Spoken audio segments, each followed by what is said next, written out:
Kethbal's 3 arms trembled as he stood before the Galactic Council. His purple skin had turned pale gray since the war ended. The alien commander looked at the assembled species and began his first tale. "I commanded the fortress on Kepler 44 to be," Kethbal said. His voice cracked. "We called it the Iron Mountain. It was supposed to be unbreakable. The humans proved us wrong. The mining world had rich deposits of quantum crystals. The Zephyrians built their fortress in the mountains, with walls 20 meters thick and energy shields that could stop any known weapon. 5,000 of their best warriors guarded it. Advanced sensors watched every approach. Nothing could get close without being detected and destroyed." Then the humans arrived. Lieutenant Colonel Jake Morrison commanded the human forces.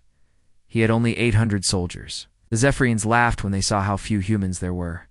Any rational species would have looked at the fortress and left. Humans did something different. They started digging. "At first, we thought they were building defensive positions," Kethbal explained. "Every species does that." But the humans kept digging and digging and digging. The human trenches spread like spider webs around the fortress. They dug during the day when Zephyrian weapons could pick them off easily. They dug at night when sensors made them easy targets. When Zephyrian forces killed the diggers, more humans came with shovels. When they destroyed the trenches, the humans dug new ones. Captain Lisa Blake led the Marine assault teams. She organized small attacks on the fortress walls. These attacks always failed, and the humans never had enough soldiers to break through. But they kept coming back. Every day brought another small attack. Every night brought more digging. Killed hundreds of them in the first month, Kethbal said, but they never stopped. Other species would have given up or brought a bigger army. Humans just kept coming with the same small force. The Zephyrians began to worry after the second month.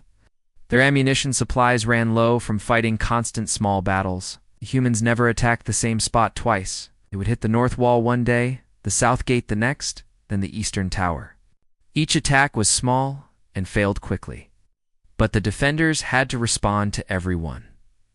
Sergeant Pete Collins was the human demolitions expert. He led teams that placed small bombs around the fortress. These bombs never caused serious damage. They would blow up a few rocks or knock out a sensor. But there were so many of them. Every day brought new explosions. The Zephyrians spent all their time fixing small problems instead of planning big defenses. The humans learned something new. From every failed attack, when the Zephyrians used heat weapons, the humans came back with better armor. When they deployed energy shields, the humans found ways around them. When they changed their patrol schedules, the humans adapted their attack times. It was like fighting a learning machine, Kethbal told the council. Every mistake we made, they remembered. Every weakness we showed, they exploited later. By the 4th month, the human trenches formed a complete circle around the fortress. The tunnels connected all the trenches together. The Zephyrians could not leave their fortress without facing crossfire from multiple directions.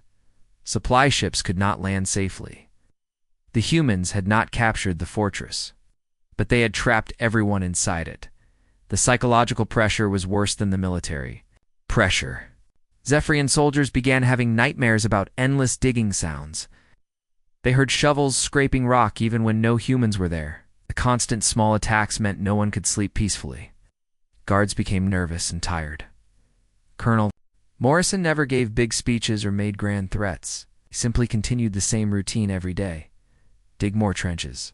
Launch small attacks. Plant small bombs. Learn from failures. Adapt and try again. The humans worked like machines that never got tired or discouraged. "We started calling them the persistence demons," Kethbal said. "Other species fight with passion or anger. Humans fight like it is just another job they have to finish." The Zephyrians tried different tactics to break the human resolve. They launched massive counterattacks to destroy the trench systems. The humans fell back, let the Zephyrians destroy empty trenches, then dug new ones in different locations. They tried broadcasting surrender demands. The humans ignored them completely. They attempted to negotiate temporary truces. Colonel Morrison politely declined and continued digging. By the 8th month, the fortress was completely cut off from outside support. The human tunnel network stretched 4 kilometers in every direction. Any Zephyrian who tried to leave faced immediate attack from multiple hidden positions. Food supplies inside the fortress ran low. Medical supplies ran out. Morale collapsed. The Zephyrians tried one last desperate strategy. They gathered all their remaining forces for a massive breakout attack. Every soldier in the fortress would charge the human lines at the same time. Surely the humans could not stop such a large force with their small numbers. The attack began at dawn on the 9th month. 3,000 Zephyrian warriors poured out of the fortress gates. They expected to overwhelm the human positions through sheer numbers. Instead, they found that the humans had spent months preparing for exactly this moment. Captain Blake had positioned her Marines in carefully planned crossfire positions. Every human soldier knew exactly where to shoot when the Zephyrians came.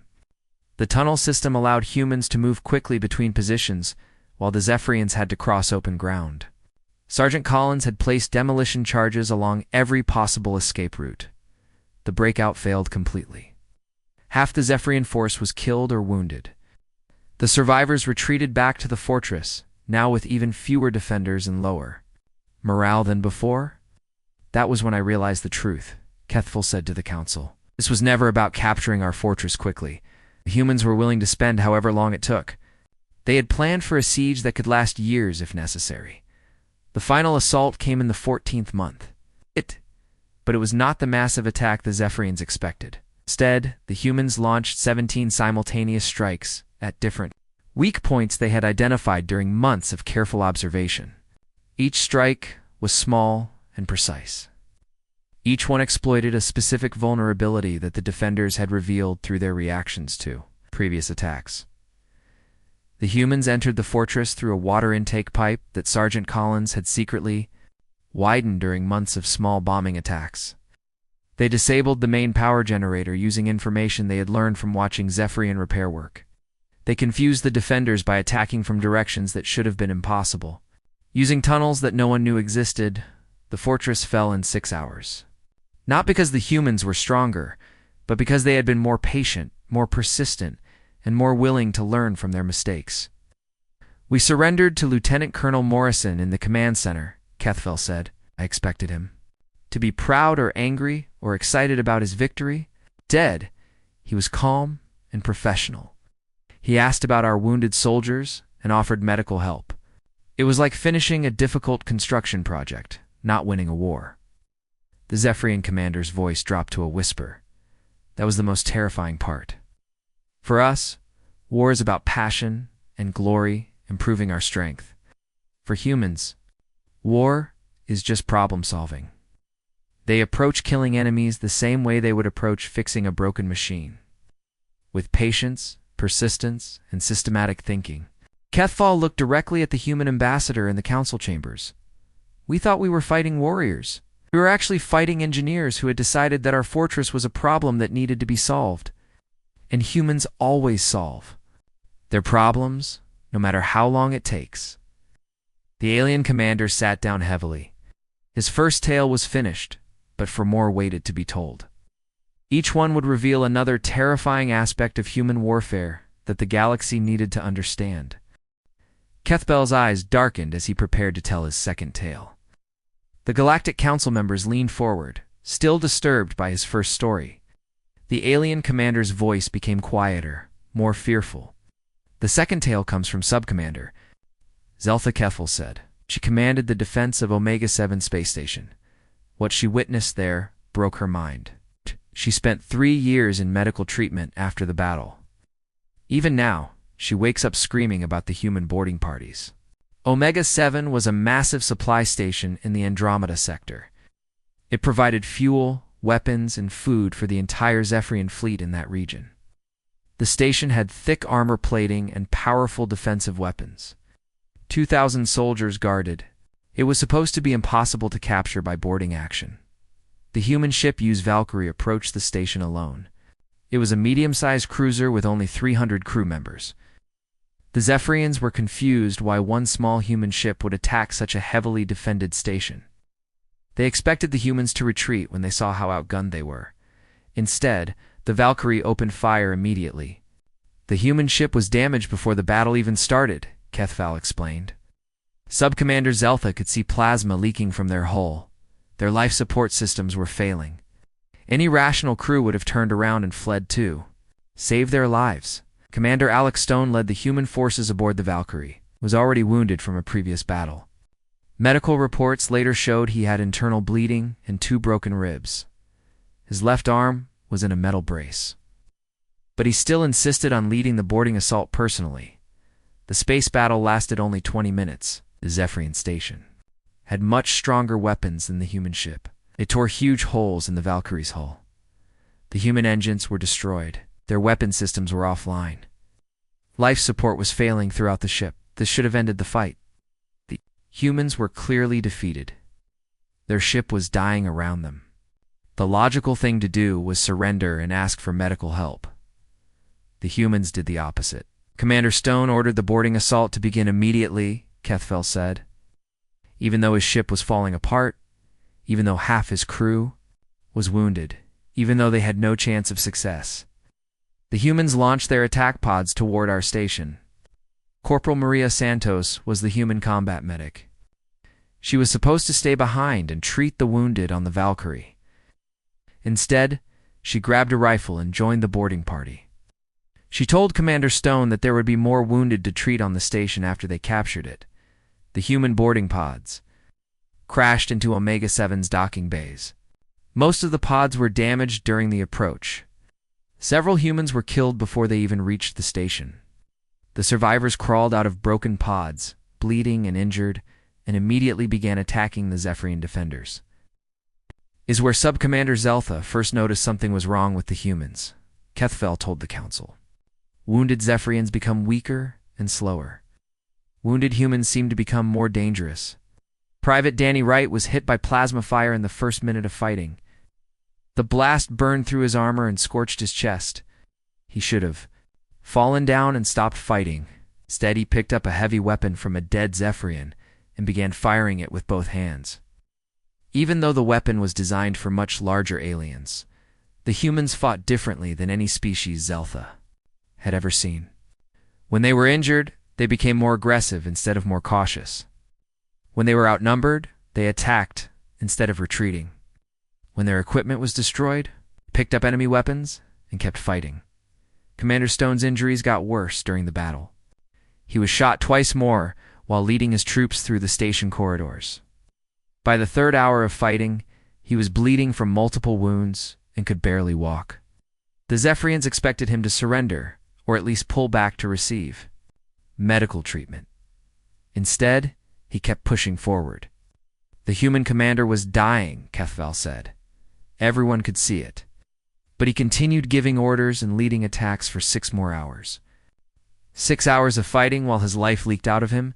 Now, the Zephyrians had never encountered anything like this before. In their culture, wounded leaders were immediately evacuated to safety. Injured soldiers stopped fighting to preserve their lives. Self-preservation was the most basic instinct of any intelligent species. The humans seemed to have no self-preservation instinct at all. Corporal Santos moved through the battle like a creature from a nightmare. She would treat wounded humans, then immediately grab a weapon and attack the nearest Zephyrians.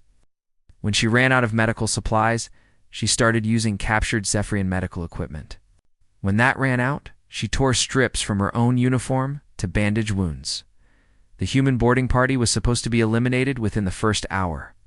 There were only 50 humans against 2,000 Zephyrian defenders. The humans had no heavy weapons, no backup support, and no way to retreat to their ship, but they kept fighting. By the 4th hour, Sub-Commander Zeltha realized something terrible, Kethval said. The humans were not trying to survive the battle. They were trying to win it, even if winning meant they would all die in the process. Private Wright continued fighting with the heavy Zephyrian weapon, even after being shot 3 more times. The weapon was too big for him to carry normally, so he dragged it behind him as he moved through the station. When Zephyrian soldiers saw him coming, they backed away instead of fighting. He looked like death itself, covered in blood but still advancing. The Zephyrians began to panic. They had numerical superiority, better weapons, and defensive positions. but the humans would not stop coming. Every time the defenders thought they had killed all the humans in an area, more would appear from ventilation shafts or maintenance tunnels. The humans seemed to multiply instead of decrease. Commander Stone reached the station's command center in the 8th hour of fighting. He had been shot 6 times and was barely conscious. 2 human soldiers were carrying him between them, but he was still giving tactical orders. When they reached the blast doors protecting the command center, he personally placed the explosive charges to blow them open. That was when Sub-Commander Zeltha finally understood what she was fighting, Kethvel told the council. These were not soldiers trying to complete a mission. These were humans who had decided that capturing the station was more important than staying alive. The final assault on the command center lasted 2 hours. Only 12 humans were still alive and able to fight. Commander Stone was unconscious from blood loss. Corporal Santos was operating on her own wounded leg while shooting at Zephyrian defenders. Private Wright had collapsed but was still firing his captured weapon from the inn. Floor, the Zephyrians had 300 soldiers defending the command center. They should have been able to stop 12 wounded humans easily, but the humans fought like they were already dead. They took risks that no living being should take. They advanced through weapons fire that should have killed them instantly. When the blast doors finally opened, Commander Stone regained consciousness long enough to lead the final charge. He stumbled into the command center, bleeding from a dozen wounds, and personally captured Sub-Commander Zeltha. The human commander looked at me with eyes that were already dying, Kethvel said, quoting Zeltha's report. But he smiled and said station secured before collapsing. He was proud that his mission was complete, even though completing it had killed him. The station fell to 50 humans who had refused to accept defeat. Most of them died from their wounds within hours. Of the battle ending, Commander Stone survived long enough to see human reinforcements arrive, then died in the medical bay with a smile on his face. Sub-Commander Zeltha told me the most frightening part was not the battle itself, Kethval said. It was realizing that every human on that ship had made the same decision. They had all chosen to die rather than fail. Not because they were forced to, but because they wanted to. The alien commander looked directly at the human representatives in the council chambers. We thought courage meant being willing to risk death for victory. Humans showed us that real courage means being willing to guarantee death for victory. They do not fear dying, they fear failing. Kethvel's voice dropped to a whisper. How do you defeat an enemy that becomes more dangerous when wounded? How do you negotiate with beings who prefer death to surrender? How do you frighten creatures that have already accepted they might die? The council chamber fell silent. The second tale was finished, but it left everyone with the same terrible question. What kind of species fights harder when they are losing? Kethval's breathing became shallow as he prepared to tell his third tale. His skin color shifted from gray to a sickly green. Several council members noticed his distress and offered to let him rest. The alien commander shook his head and continued. Dubda. Third tale is the worst one, Kethval said. Comes from High Strategist Morden, our greatest military scientist. After Verdania Prime, he retired from warfare completely. He now grows flowers in a quiet garden and refuses to discuss military matters with anyone. Verdania Prime was a jungle world where humans had built a small farming colony. The colonists grew food crops and raised livestock. There were only 2,000 humans on the entire planet. They had no military bases, no weapons factories, and no defensive systems. The colony seemed like an easy target, the Zephyrians decided, to test their newest bioweapons on Verdania Prime. High Strategist.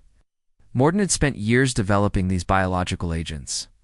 They were designed to attack human DNA specifically. The weapons would kill humans quickly while leaving the planet undamaged for later colonization. Morden was proud of his creation, Kethvel explained. The bioweapons were perfect killers. They spread through the air like pollen. They could not be stopped by any known medicine. Within days, every human on the planet should have been dead. The Zephyrian fleet deployed the bioweapons from orbit. Specially designed pods released the biological agents across all human settlements. The colonists had no warning and no protection. Morden watched from his command ship, expecting to see complete success within 72 hours. The bioweapons worked exactly as designed at first. Humans began falling sick within hours of exposure. The symptoms were severe: high fever, difficulty breathing, and organ failure.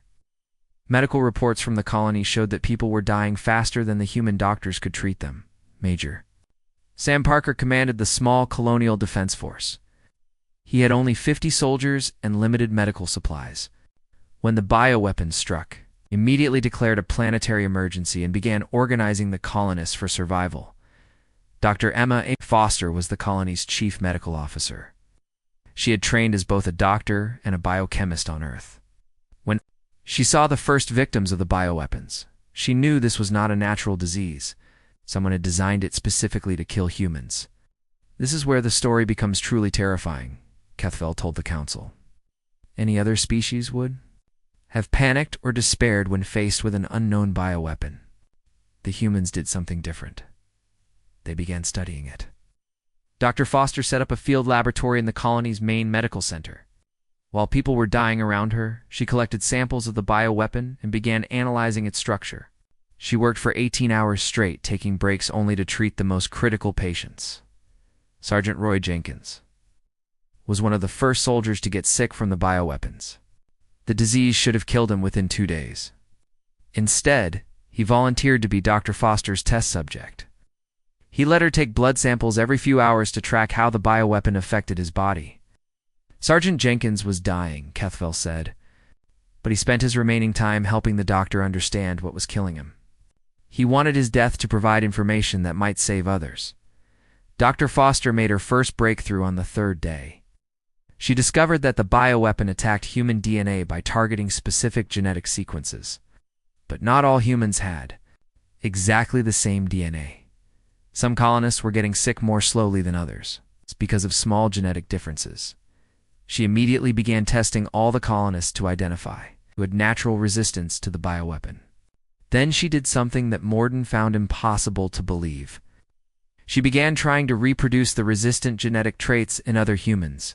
Captain Lucy Davis commanded the colony's communications team. When the bioweapon struck, she worked with Major Parker to coordinate the colonists' response. But instead of calling for help from Earth, she began broadcasting detailed information about the bioweapon to other human colonies. The humans were sharing everything they learned about our weapons, Kethfell explained. Even while they were dying, they made sure other humans would know how to fight the bioweapons if they encountered them again. By the end of the first week, Dr. Foster had developed a partial treatment for the bioweapons. It could not cure the disease completely, but it could slow its progress and keep people alive longer. She immediately began mass-producing the treatment. Using equipment salvaged from the colony's agricultural facilities, Morden watched from orbit in growing confusion. The bioweapons were still killing humans, but much more slowly than predicted. Some humans were recovering completely. Others were developing immunity after surviving the initial infection. This should not have been possible, Kethfell said. Our bioweapons were designed to be perfect.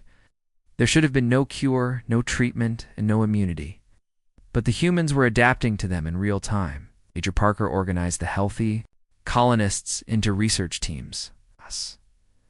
Some groups collected samples of local plants to test for medical properties. Others experimented with different treatments based on Dr. Foster's research. Everyone contributed to the survival effort, even children who were too young to understand the science. The breakthrough came in the 2nd week. Dr. Foster discovered that some of the native plants on Verdania Prime produced chemicals that could neutralize parts of the bioweapon. She began developing hybrid treatments that combined human medicine with alien plant extracts. Sergeant Jenkins had survived much longer than the bioweapon was designed to allow. His body had begun producing antibodies that could fight the disease. Dr. Foster used his blood to create vaccines for other colonists. By the 3rd week, humans were not just surviving the bioweapons, Kethfell told the council. They were becoming immune to them. Some were even developing enhanced resistance to other diseases. Morden decided to deploy the 2nd wave of bioweapons. These were different agents designed to attack humans through different biological pathways. Surely the colonists could not adapt to multiple bioweapons at the same time. The humans treated the 2nd wave like a new research opportunity. Dr. Foster had learned so much from studying the first bioweapon that she understood the 2nd one much faster. She identified its attack method within hours instead of days. Treatments she had developed for the first bioweapon provided partial protection against the second one. Captain Davis had been broadcasting the colony's research to other human worlds throughout the crisis. By the time the second bioweapons arrived, colonies on 12 different planets were working together to develop countermeasures. The humans had turned Morness' attack on one small colony into a galaxy-wide research project. The humans were learning faster than we could develop new weapons, HFY said. Every bioweapon we deployed taught them more about our biological warfare capabilities. They were using our own weapons to educate themselves. The third wave of bioweapons failed completely. The colonists had developed broad-spectrum treatments that could neutralize multiple types of biological agents. Some humans were now immune to bioweapons that had never been used against them. But the truly terrifying part came next. Major Parker led a team that began reverse engineering the Zephyrian bioweapons. They were not content with just surviving the attack. They wanted to understand how the weapons worked, so they could develop their own biological defenses. Within 2 months, the humans were creating hybrid biotechnologies, HFY said. They took our weapons, combined them with their own medical knowledge and the native biology of their planet, and created something entirely new. Dr. Foster developed biological agents that could target Zephyrian DNA. She had learned so much from studying Morden's bioweapons that she could design countermeasures specifically for alien biology. The small farming colony had become a biological warfare research center. Sergeant Jenkins, who should have died in the first week, became the leader of the human biodefense program. His body had adapted so completely to the Zephyrian weapons that he was immune to almost any biological attack. He volunteered to test every new treatment and vaccine the humans developed. The final horror came when the humans began deploying their hybrid bioweapons against our forces, HFY told the Council. They did not just survive our attack. They learned from it, improved upon it, and turned it back against us. The Zephyrian ships in orbit began experiencing equipment failures. The humans had developed biological agents that could attack the organic components in Zephyrian technology. Computer systems failed, life support broke down, and weapons stopped. Functioning Morden's perfect. Bioweapons had been turned into the foundation for even more perfect human bioweapons. High Strategist Morden told me the most disturbing part was not that the humans survived, HFY said. It was how they survived. They did not just endure our attack or wait for it to end. They studied it, learned from it, improved upon it, and incorporated it into their own capabilities. The alien commander's voice became barely audible. We thought we were attacking a small farming colony. We were actually providing advanced biological warfare training to the entire human species. Every weapon we used against them made them stronger. HFY looked at the human representatives with obvious fear. HFY's hands shook as he reached for a glass of water. The council members watched him carefully, concerned about his deteriorating condition. The alien commander drank slowly, then set the glass down with trembling fingers. The fourth tale comes from Fleet Commander Vexcor, HFY said. He was our greatest naval strategist, winner of 100 space battles. After the Battle of the Twin Suns, he requested immediate retirement. He said he could no longer understand warfare after seeing how humans fight. The twin worlds of Castor and Pollux controlled the most important trade route in the sector. Whoever held those planets could control the movement of ships and supplies. Across 3 star systems, the Zephyrians had built a massive fleet to capture both worlds and secure the trade route permanently. Fleet Commander Vexcor commanded 600 warships of various sizes. He had battleships, cruisers, destroyers, and support vessels.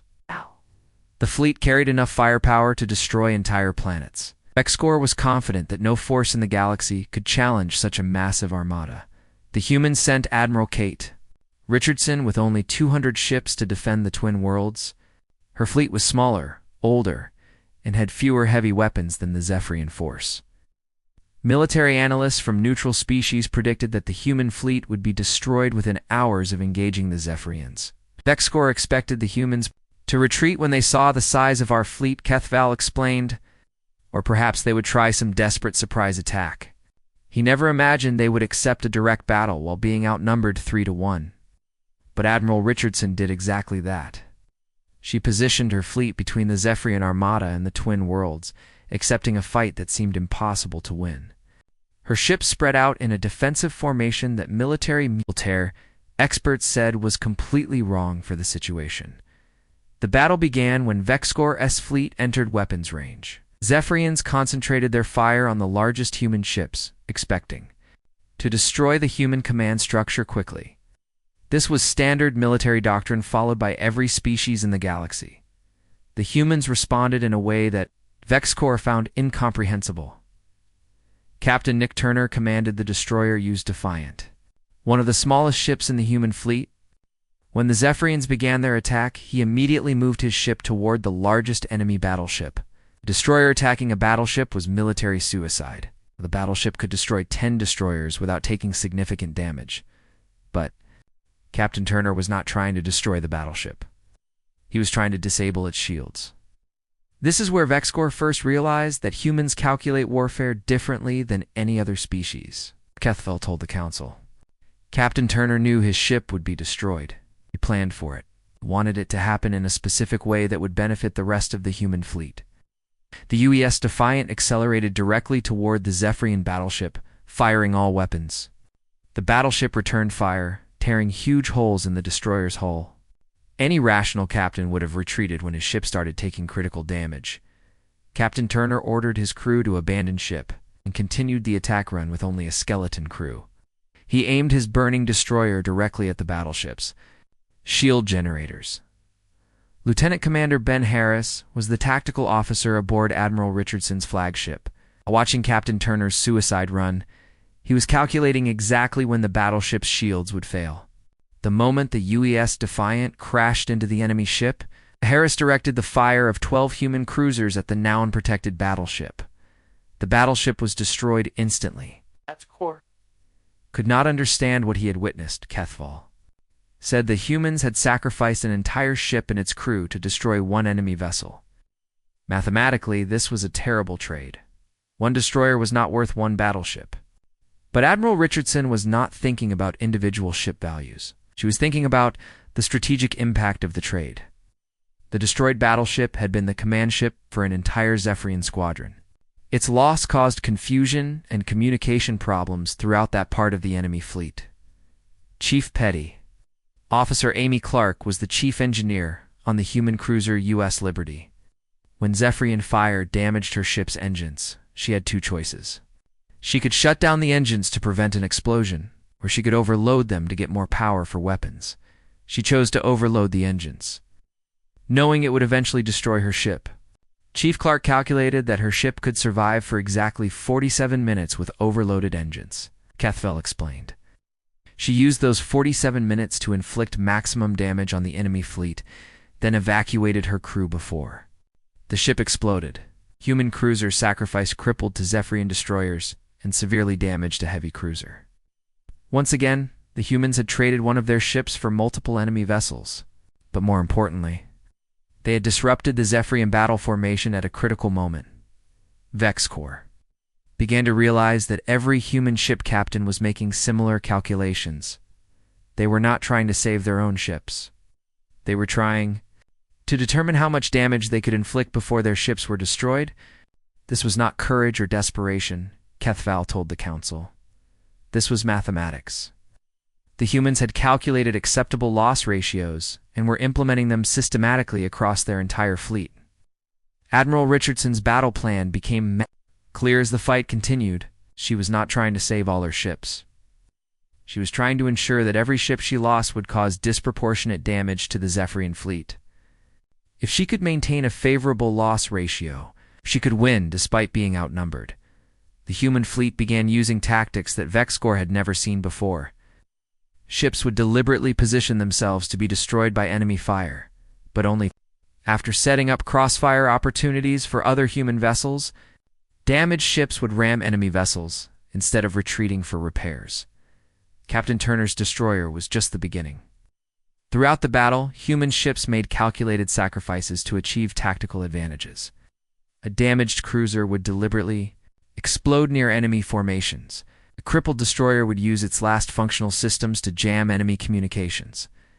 Vexcor told me that watching humans fight was like watching machines implementing a complex mathematical formula, Kethval said. Every decision was based on cold calculations of acceptable losses versus strategic gains. The Zephyrian fleet commander tried to adapt to human tactics, but found it impossible. How do you fight an enemy that calculates the optimal way to lose ships? How do you plan against opponents who consider their own destruction an acceptable outcome? By the middle of the battle, Vexcor had destroyed 60 human ships. Under normal circumstances, this would represent a crushing victory. The remaining human fleet should have retreated or surrendered. Instead, Admiral Richardson pressed her attack harder. The humans became more aggressive as they took losses, Kethval explained. Every ship they lost seemed to make them more determined to inflict damage on us. It was as if losing ships actually motivated them. Lieutenant Commander Harris continued his cold mathematical analysis throughout the battle. He tracked the loss ratio between fleets, calculated the optimal timing for sacrificial attacks, and identified which enemy ships represented the highest value targets for human suicide. When the human flagship was critically damaged, Admiral Richardson did not transfer her command to another ship. Instead, she ordered the flagship to ram the largest remaining Zephyrian battleship. She planned to die with her ship if it meant destroying a high-value enemy target. The ramming attack succeeded. Both ships were destroyed. But the loss of the Zephyrian fleet's second-largest battleship caused panic among the remaining enemy commanders. Admiral Richardson died knowing she had achieved a favorable trade, Kethval said. Her flagship for our battleship was mathematically acceptable, because battleships take years to replace, while flagships can be designated immediately. Chief Clark's replacement on the UES Liberty was Petty Officer First Class Joe Martinez. Ow. When he took over the damaged cruiser, he continued her philosophy of acceptable losses. He kept the ship fighting until its hull finally gave way, but not before destroying 3 more enemy vessels. The battle lasted 8 hours. When it ended, the human fleet had been reduced to 47 operational ships. Under any normal definition, they had suffered a catastrophic defeat. Vexcor had won the Battle of the Twin Suns, but the victory felt like a nightmare. Vexcor had lost over 300 ships, Kethval told the council. His fleet was so damaged that it could not continue military operations. We had won the battle but lost our ability to fight the war. The human, acceptable loss doctrine had worked perfectly. They had traded 200 ships for 300 Zephyrian vessels. Even though they lost the battle, they had achieved a strategic victory by inflicting unsustainable casualties on the enemy fleet. The most terrifying part was the human survivors, Kethval said. They were not sad about their losses or angry. About their defeat, they were satisfied. They had achieved their mathematical objectives. The remaining human ships did not retreat from the Twin Worlds. They continued patrolling the trade route with their handful of surviving vessels. Ow.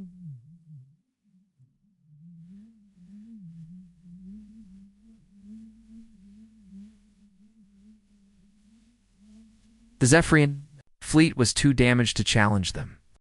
Kethval stood silent for several minutes after finishing his 4th tale. The council chamber remained quiet, waiting for him to continue. When he finally spoke again, his voice was barely above a whisper. The 5th and final tale is my own, Kethval said. It is about the most terrifying encounter of all. Not a battle or a siege or an assault. It is about the peace negotiation. The day when humans showed us that they approach diplomacy the same way they approach warfare. After the Battle of the Twin Suns, the Zephyrian High Council realized they could not defeat humanity through military force. Every battle they won cost them more than they could afford to lose. Every victory against humans felt like a defeat. The war was destroying the Zephyrian Empire from within. The High Council decided to seek peace. They expected typical galactic diplomacy with formal protocols. Face-saving measures and gradual concessions spread over months of negotiations. They thought humans would be grateful for the chance to end the war and would accept almost any reasonable peace terms, they were completely wrong. Ambassador John Mitchell arrived at the neutral space station, where peace talks would be held. He brought a small team of advisors and negotiators. The Zephyrians expected him to be tired from the war, eager for peace, and willing to make concessions to achieve it. Instead, Ambassador Mitchell came prepared with detailed analysis of every military engagement between humans and Zephyrians. He knew exactly how many ships each side had lost, which battles had achieved strategic objectives, and what the current military situation meant for future operations. Ambassador Mitchell approached peace negotiations like a military campaign. Kethvel told the council. He had studied us as thoroughly as any human general had studied us on the battlefield. Dr. Susan Peters was the human military historian on the negotiation team. She presented detailed reports on every aspect of Zephyrian military doctrine, cultural practices, and political structures. The humans understood Zephyrian society better than most. Zephyrians did. The peace talks began with Ambassador Mitchell making an unexpected statement. He thanked the Zephyrians for the war, said that fighting against Zephyrian forces had taught humans valuable lessons about warfare, technology, and themselves. We expected anger, demands for compensation, or at least some satisfaction at having survived our attacks, Kethvel explained. Instead, the human ambassador treated our war like it had been an educational experience that benefited humanity. General Carl Brooks was the human military advisor at the talks. He explained how each Zephyrian tactic had forced humans to develop new countermeasures. Every bioweapon had taught them about biological warfare. Every space battle had improved their fleet tactics. Every siege had refined their defensive strategies. The general thanked Kethvel personally for the siege of Kepler-4 for Debye. He said that the 14-month campaign had taught humans the value of patience and systematic planning. The human military had incorporated lessons from that siege into their standard training programs. General Brooks spoke about our attacks like they were gifts, Kethvel said. He was genuinely grateful that we had forced humans to become better at warfare. Dr. Peters presented her analysis of Zephyrian culture and psychology. She explained how Zephyrian honor codes, command structures, and social hierarchies influenced their military decisions. The humans had studied every aspect of Zephyrian civilization during the war. Ambassador Mitchell used this knowledge to predict exactly what peace terms the Zephyrians would propose. He knew what concessions they expected, what compromises they would accept, and what outcomes would satisfy their cultural need to save face. Then he did something that no Zephyrian negotiator had expected. Ambassador Mitchell offered us an alliance, Kethvel told the council. Not peace terms or a ceasefire or territorial agreements. He proposed that humans and Zephyrians become military partners. The human ambassador explained that humans had learned so much from fighting Zephyrians that they now understood how to work with them effectively. He said that combining human adaptability with Zephyrian technological expertise would create the most powerful military force in the galaxy. Dr. Peters showed detailed plans for joint human-Zephyrian military units. She had designed command structures that would accommodate both species' cultural preferences. She had identified which human tactics would work best with Zephyrian technology and which Zephyrian strategies would benefit from human persistence. The humans had not just studied our military capabilities, Kethvel explained. They had figured out how to integrate our strengths with their own strengths to create something more powerful than either species could achieve alone. General Brooks proposed joint training exercises where human and Zephyrian forces would practice working together, suggested technology-sharing programs where both species could learn from each other's innovations. He outlined defensive pacts that would protect both human and Zephyrian territories. The most disturbing part was how thoroughly the humans had planned for peace. They had not just prepared for negotiations. They had designed an entire framework for human Zephyrian cooperation that addressed every possible concern or objection. Ambassador Mitchell anticipated every argument the Zephyrian negotiators made. When they worried about human unpredictability, he showed them studies of human behavior patterns. When they questioned human loyalty, he cited examples of human alliances that had lasted for centuries. The ambassador knew us so well that he could predict our responses before we made them, Kethful said. It was like negotiating with someone who could read our minds. Dr. Peters had studied Zephyrian history and identified patterns in how the Zephyrian Empire had formed alliances in the past.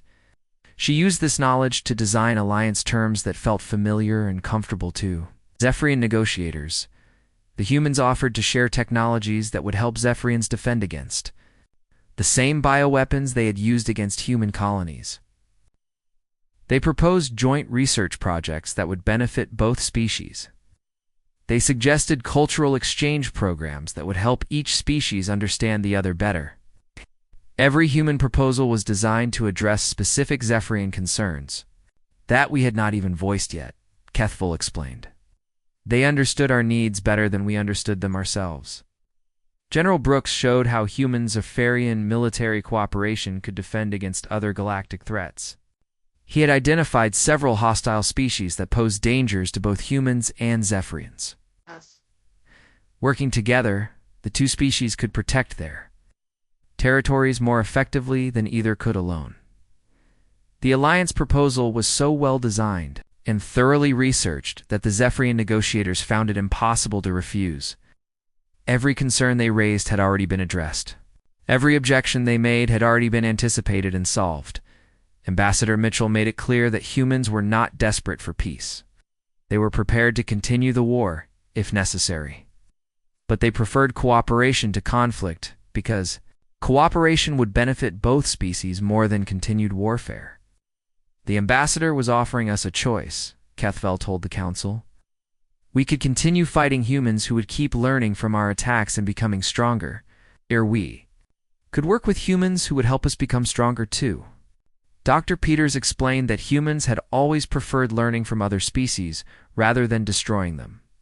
She said that war was just another way of studying potential partners. Conflict with Zephyrians had taught humans enough about Zephyrian capabilities to know that alliance would be more beneficial than conquest. The peace negotiations lasted only 3 days. The Zephyrians accepted the human alliance proposal almost immediately. It was so clearly superior to any alternative that refusing it would have been irrational. The most terrifying realization was that the humans had been planning for this alliance from the beginning of the war, Kethfel said. Every battle they fought taught them something they needed to know about us. Every loss they suffered brought them closer to understanding how to work with us. General Brooks admitted that human military doctrine included specific provisions for turning enemies into allies. Human forces were trained to study their opponents, not just to defeat them, but to understand them well enough to eventually cooperate with them. Ambassador Mitchell explained that humans viewed warfare as a temporary condition that would eventually lead to either conquest or alliance. Since conquering the Zephyrian Empire would be more costly than allying with it, humans had prepared for alliance from the beginning. We thought we were fighting a war, Kethfel told the council. Humans thought they were conducting an extended job interview. The alliance between humans and Zephyrians had now lasted for 3 years. It had proven more successful than anyone had expected. Joint human-Zephyrian forces were more effective than either species had been independently. Kethfel looked directly at Ambassador Mitchell, who was sitting in the council chamber representing humanity. The ambassador was right. Cooperation is more beneficial than conflict. But the process of reaching that cooperation was the most terrifying experience of my life. The alien commander's voice became barely audible. Humans do not just fight wars or make peace. They absorb their enemies completely. They understand us better than we understand ourselves.